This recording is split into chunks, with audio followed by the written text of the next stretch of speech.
Moi aussi, je pensais que ça arrivait qu'aux autres. Enfin, sincèrement, j'aurais préféré mourir s'il y avait quelqu'un en face et que j'avais entraîné quelqu'un dans mon accident. À un moment, on arrive sur une départementale et en fait, je me suis endormie. Je passe au-dessus de la route, je fais des tonneaux et la voiture sur le toit. Et de voir la peur dans les yeux de ses parents.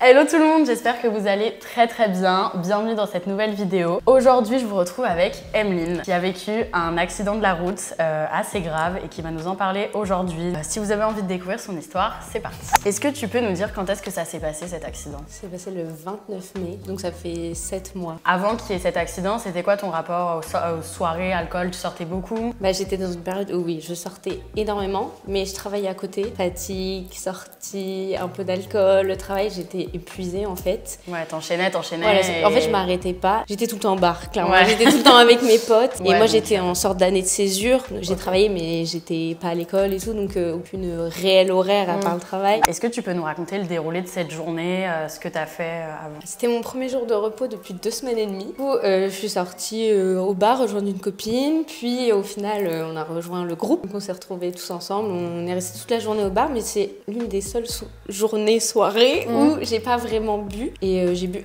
un verre de rosé l'après-midi. Il y avait du soleil et tout, c'était sympa. Ouais. Mais en fait, on est resté toute la journée au bar, on a mangé là-bas et tout, enfin comme on faisait habituellement. Et j'ai bu après 1 ou 2 verres de jet vers 2h30, donc peu de temps, vers 2h avant de partir. C'est la fin de la soirée, tu rentres chez toi. Pourquoi tu décides de prendre la voiture? Est-ce que tu avais prévu de faire ça? Non, j'avais pas prévu. Je devais rentrer en voiture avec mon copain. Donc lui, il conduisait et me ramenait. Sauf que je suis repassée par chez moi. Et lui, entre-temps, il a déposé des copains et tout. Et je lui ai dit, rentre, je te rejoins. Enfin, tu vas pas refaire un aller-retour. Parce que moi, j'habite dans le centre-ville, là où on était. Okay. Et lui, un peu plus loin. Donc ça faisait faire un aller-retour et tout. Donc je suis remontée chez moi, j'ai enlevé mes lentilles, j'ai mis mes lunettes, j'ai pris mon petit sac et je suis partie. Il était 2h45, un truc comme ça, quand je suis partie de chez moi. J'ai pris la route, que je connais par cœur. Ouais, que tu fais du coup tout le temps, si c'est pour aller chez tes Voilà, copains. c'est ça, que je connais par cœur. Mais du coup, on passe par la ville et tout. Et à un moment, on arrive sur une départementale. Et en fait, je me suis endormie. Je suis endormie, mais j'ai rouvert les yeux direct parce que le premier à-coup m'a réveillée. Parce que du coup, ta voiture, elle a... Attends, une départementale, t'as une voie. Une dans chaque sens. Ok. Donc, moi, j'étais à droite et ma voiture, elle a tourné sur la gauche.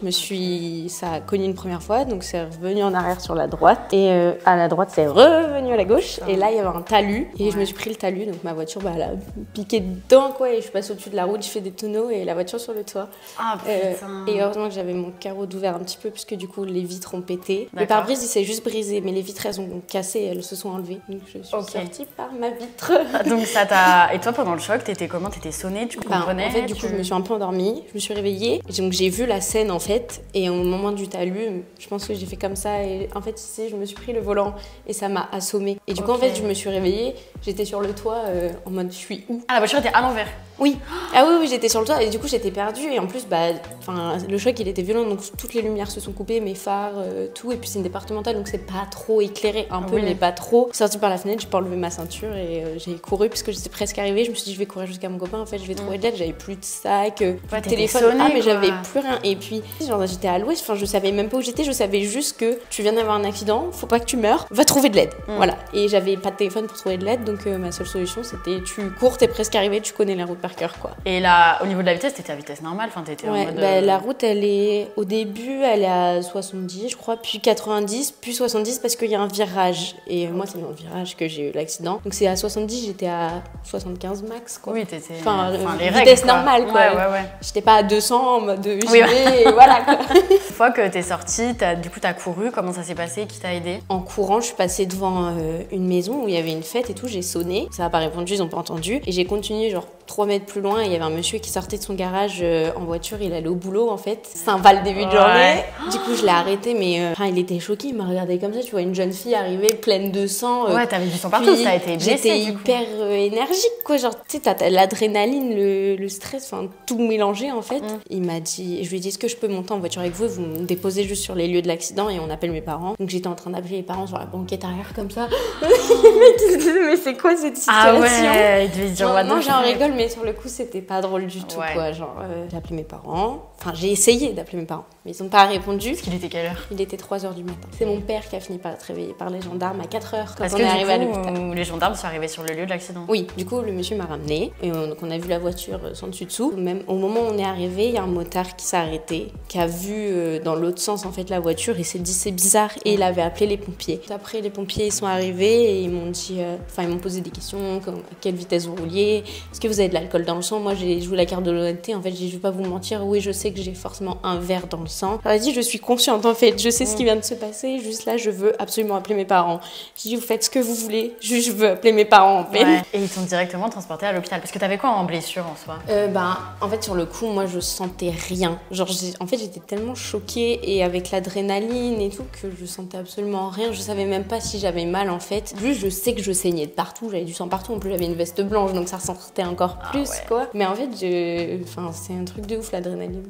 Ouais, c'est vraiment ça qui reprend en fait le relais de ton corps qui a des blessures, quoi. Ouais, c'est ça. Mais c'est qu'en fait, du coup, tu réalises plus rien. Juste, tu te dis... c'est horrible ce qui vient de se passer parce que moi j'ai vu toute la scène en fait. Et t'as le temps de te dire, pendant que c'est en train de se passer, tu te dis genre, genre où ça va finir? T'as eu peur quand même pour toi? Moi ça a été très très vite, mais je me souviens m'être dit, Émile, tiens ton volant, genre vraiment tiens ton volant, sinon je sais pas où ça va finir, mais j'ai pas de force contrairement à l'énergie de la voiture. Et en fait, je me suis dit, vu me dire, faut pas que tu meurs, genre. Et en fait, tu sais, tu le sens que limite c'est la fin, genre tu vois le petit point blanc, tu vois, qui te dit stop. Mais bon, j'ai eu de la chance. Et ta voiture après a été détruite? Casse direct. Ma mère, elle a été du coup le lendemain signer les papiers pour autoriser la destruction. En fait, toutes les personnes qui sont passées à la casse le matin où ma mère y a été, tout le monde était en mode mais elle est vivante la personne qui est la voiture, enfin le tas de ferraille rouge plutôt.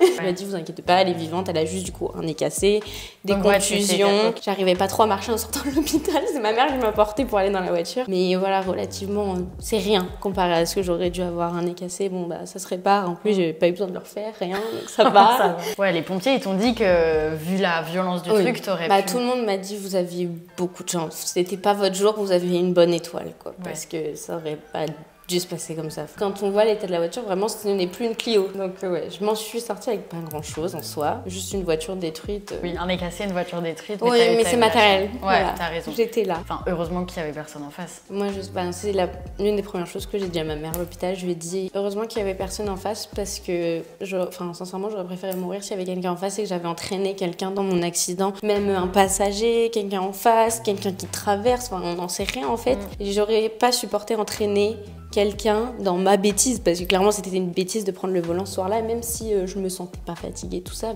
je le savais, j'étais quand même consciente au fond que je devrais pas prendre le volant. Je me dis le motard qui arrivait en face, à 5 minutes d'écart, je le shootais et en moto c'est impardonnable. En plus moi mes parents ils sont motards tous les deux, donc...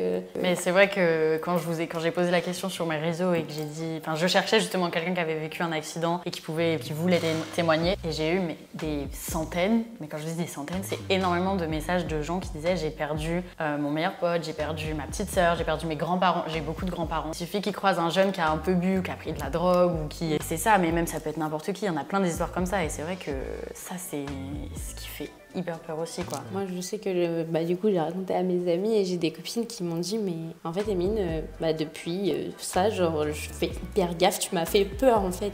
Mais c'est pour ça que je trouve ça dommage de devoir en arriver à la peur pour plus faire ça parce que moi tant que j'avais pas eu cet accident j'étais pas autant consciente que je le suis là. Alors maintenant je bois quasiment plus déjà et que si je bois c'est même pour faire 200 mètres, même pour changer ma voiture de place dans la rue je ne prends plus le volant. J'ai trop peur en fait. Tu m'étonnes. Et avant que justement il t'arrive ça, t'avais déjà des fois où t'avais pris le volant en ayant bu ou en ayant... je faisais hyper gaffe parce que j'avais peur en plus. Moi on a déjà eu des accidents dans la famille, du coup j'avais quand même peur, mais je faisais attention, je faisais relativement attention en fait. Donc c'est vraiment que ça peut arriver à tout le monde n'importe quand. Ouais c'est ça, en fait tu choisis pas, il suffit d'une fois. Pas. Et même si tu te dis ouais j'ai déjà bu en ayant conduit et je l'ai déjà fait, ça va, c'est 10 minutes, je sais, je me sens que là ça va, j'ai bu, mais t'inquiète, je sais, je me connais, je sais quand m'arrêter, je sais quand il faut pas que je prenne la voiture. Mais non en fait tu sais pas si tu vois même juste toi 2 verres, ça t'a fait que toute la fatigue. Juste 2 verres qui en soi c'est pas ça qui te met inconscient et c'est pas avec ça que tu vas être bourré quoi. En fait tous les réflexes, tout. Ouais. Ça t'endort forcément un peu, il suffit que la route soit dans le noir, c'est monotone, c'est comme ça. En plus, ce que les policiers et les pompiers m'ont dit, vous savez mademoiselle, c'est souvent les trajets qu'on fait le plus souvent et qu'on connaît le mieux, où on fait forcément un peu moins attention et que les accidents arrivent le plus, quoi. Donc, vous avez de la chance. Ah ouais, non mais franchement, t'as eu beaucoup de chance. Hein. Oui. Mais c'est surtout, en fait, au mollet droit, j'ai eu une sorte de déchirement qu'ils n'ont pas vu à l'hôpital, mais j'ai du personnel médical dans la famille qui m'a pu me le dire après, mais en fait, on peut même plus me toucher le mollet à l'heure actuelle. Okay. Quand tu me touches le mollet, ça me fait comme un coup de jus. C'est horrible. Mais sinon, le nez cassé, ça met 3 mois à se réparer complètement. De temps en temps, j'ai mal. Genre, si je porte trop longtemps mes lunettes, ça me fait mal. Et t'aimerais dire quoi aux personnes qui continuent à prendre le volant Parce qu'il y a l'alcool, c'est le plus répandu, mais il y a malheureusement aussi la drogue. Et la drogue, c'est... Je pense, il n'y a pas de pire, moins pire, mais déjà le mix des deux, c'est horrible.